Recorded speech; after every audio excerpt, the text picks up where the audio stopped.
ये जो आक्रमण दिल्ली में हो रहे ये क्या स्ट्रीट वेंडर के ऊपर हो रहे, ये संविधान के ऊपर हो रहे। तो संविधान को धतिया उड़ा दे रहे। रेखाधिक का ये आक्रमण फुटपाथ दुकानदार की लाइवलीहुड के ऊपर सिर्फ नहीं, उनका देश की संविधान के ऊपर भी धक्का है। अगर जो तुम संविधान की बात करते हो, शपथ क्या है मुख्यमंत्री होने का टाइम, और उस संविधान को धतिया उड़ा दे। ये सुंदरीकरण किसके लिए है? चंद मुष्टियों कुछ आदमी के लिए। तो इस विकास का क्या फायदा है? टैक्स ऊपर में रहने वाला 1%, जिनका पास देश की 50% संपत्ति का मालिक है, 50% संपत्ति का मालिक 1% है, और वो लोग टैक्स देता 3%, और पूरा गरीब निम्न मध्यम वर्ग 65% टैक्स देता है जीएसटी, और उनका लिए कुछ नहीं है। ये जो विकास, असली में जो विनाश की बात कर रहा हूं, इन लोग कुछ लोग की विकास के बारे में सोचता है। हमारा देश की 77% जनता 80 करोड़, जो गरीब निम्न मध्यम वर्ग,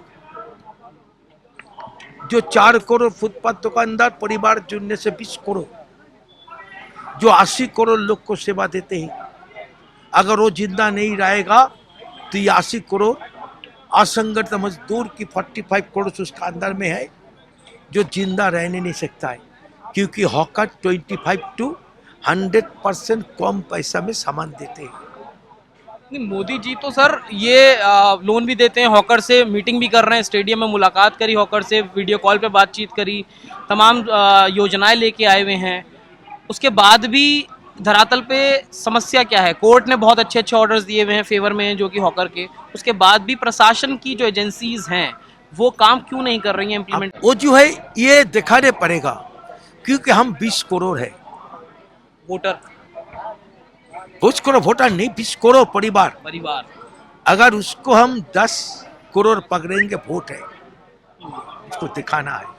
ये हम स्ट्रीट वेंडर की पक्ष में है, मगर जमीनी साक्ष्य है जो उजारीकरण हो रहे हैं। सिर्फ उजारीकरण नहीं, उनका साथ साथ जिस तरीका से ऑनलाइन को, एफडीआई रिटेल को बढ़ावा देते हैं, उसमें हमारा स्ट्रीट वेंडर ऑलरेडी 40% बिजनेस चला गया। कोरोना के समय हमारा 85% दुकान को बंद कर दिया था। ये नहीं सोचा मेरा बच्चा का दूध कहाँ से आएगा, पिताजी का दवाई कहाँ से आएगा, घर का किराया कहाँ से आएगा, खाना कहाँ से आएगा, नहीं सोचा, बंद कर दिया। मगर ऑनलाइन को 24 घंटा छोड़ा था। उन्होंने 40% बिजनेस खा लिया। आज ये जो आक्रमण दिल्ली में हो रहे, ये क्या स्ट्रीट वेंडर के ऊपर हो रहे, ये संविधान के ऊपर हो रहे। क्यों? क्योंकि 2014 में protection of livelihood, regulating of street vending act बना था, संविधान को सामने रखते हुए। तो संविधान को धतिया उड़ा दे रहे। रेखाधिक का ये आक्रमण फुटपाथ दुकानदार की लाइवलीहुड के ऊपर सिर्फ नहीं, उनका देश की संविधान के ऊपर भी धक्का है, आघात है। इसीलिए आज का धरना है। हम धरना कर रहे, जो तुम संविधान की बात करते हो, शपथ क्या है मुख्यमंत्री होने का टाइम, और उस संविधान को झटिया उड़ा दे। तो ये एविक्शन, ये सुंदरीकरण किसके लिए है? चंद मुष्टियों कुछ आदमी के लिए, जो 2023 से 24 में बिलियनर और मिलियनर 3 गुण हुआ है। मगर हमारा देश में जो हंगर इंडेक्स 105, हमारे ऊपर बांग्लादेश पाकिस्तान भुखमरी में, वो गरीबी वो नहीं दिखा रहे। तो इस विकास का क्या फायदा है?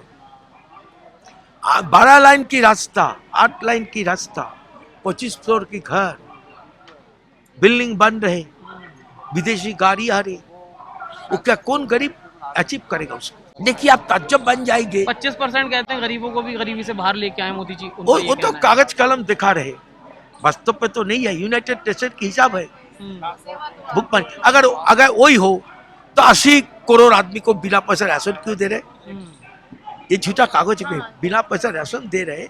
मतलब मोदी जी संविधान पे हमला कर रहे हैं, रेखा गुप्ता संविधान पे हमला एकदम पूरा। इनका साथ साथ ये देखोगे कि आप लोग क्या कर रहे हैं? जो इस हमला सिर्फ नहीं, टैक्स ऊपर में रहने वाला 1%, जिनका पास देश की 50% संपत्ति का मालिक है, 50% संपत्ति का मालिक 1% है, और वो लोग टैक्स देता 3%, और पूरा गरीब निम्न मध्यम वर्ग 65% टैक्स देता है जीएसटी, और उनका लिए कुछ नहीं है।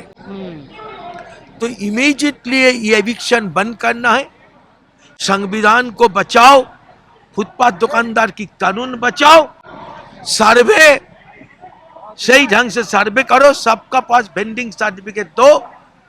और सुप्रीम कोर्ट भी एक आदेश दिया है 14 मई में, जो फुटपाथ सिर्फ पेडेस्टेरियन के लिए है, पथचारी के लिए फुटपाथ है, और वो फुटपाथ पथचारी का हाथ में नहीं है, फुटपाथ दुकानदार और पार्किंग वाला कब्जा कर लिया है। इसीलिए 2023 में 35,000 आदमी मर गया, समझ गया? तो इसीलिए उन्होंने बोला हर स्टेट गवर्नमेंट उनको 2 महीना का भीतर में अब गाइडलाइन बना के सुप्रीम कोर्ट में भेजो। हम लोग सुप्रीम कोर्ट में पार्टी हो रहे हैं। जो आपने जो बात बोला 2014 का पहले ठीक था, 2014 में कानून बनने की बात फुटपाथ में चलने वाला का राइट है, फुटपाथ दुकानदार की दुकान लगाने का राइट है। हमारा पश्चिम बंगाल की सरकार उनका रूल्स में टाउन वेंडिंग कमेटी कलकत्ता में ये डिमार्केशन पहले कर दिया, फुटपाथ के 3 हिस्सा होगा, एक हिस्सा की फुटपाथ दुकानदार का मालिक होगा, 2 हिस्सा पब्लिक चलेगा, ये बैलेंस किया। वही हम सुप्रीम कोर्ट में आ रहे हैं, वैसा ही पूरा देश में ऐलान करो, मगर फुटपाथ सिर्फ पब्लिक को चलने के लिए नहीं है। ठीक है? तो हमारा आज का जो ये प्रोग्राम था उसमें सुप्रीम कोर्ट में जो आदेश दिया उसका विरोध में भी, वो आदेश देने नहीं सकता है, वो भी संविधान के खिलाफ है। नेशनल दस्तक की आपसे गुजारिश है कि अगर इसको बचाना चाहते हैं तो नेशनल दस्तक को सब्सक्राइब करने के लिए रेड कलर के सब्सक्राइब बटन को दबाएं, फिर बेल आइकन की घंटी दबाएं। नेशनल दस्तक को बचाने के लिए बहुत जरूरी है कि हर खबर को शेयर करें, लाइक करें, कमेंट जरूर करें।